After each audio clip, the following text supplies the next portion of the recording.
Hey everyone, welcome back to the channel. If you've ever felt overwhelmed trying to coordinate projects in Asana, this video is for you. Today, I'll walk you through how to link tasks in Asana, step by step, so your team stays aligned, deadlines are crystal clear, and your projects actually move forward smoothly.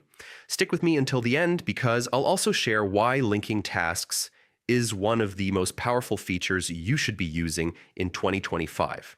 Let's dive in. First, log into your Asana account using your email and password. Once you're inside, head over to the project where you want to link tasks. From the project's task list, pick the specific task you want to work with. This will be the task you're adding a dependency to. Click into the task details and you'll see an option called Add Dependencies. This is where the magic happens. Dependencies tell Asana how one task relies on another, which is the key to organizing projects without guesswork. In the dependency field, you can either type the name of the task you want to link or choose it from a list. Asana gives you two clear options for dependencies. Blocked by, meaning your current task can't start until another task is completed. Blocking, meaning your task is preventing the next one from moving forward.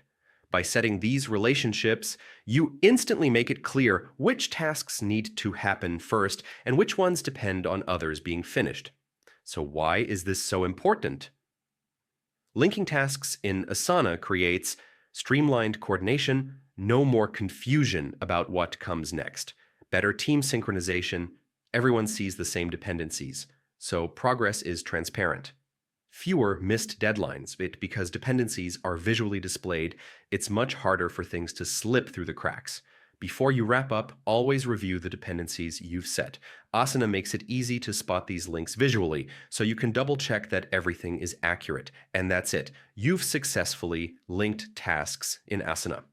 This small step can massively improve your project management, keeping your team focused, organized, and moving forward together. If you found this guide helpful, make sure to hit that like button and subscribe for more tutorials just like this. And in the comments, let me know what other Asana features you'd like me to cover next. Thanks for watching, and I'll see you in the next video.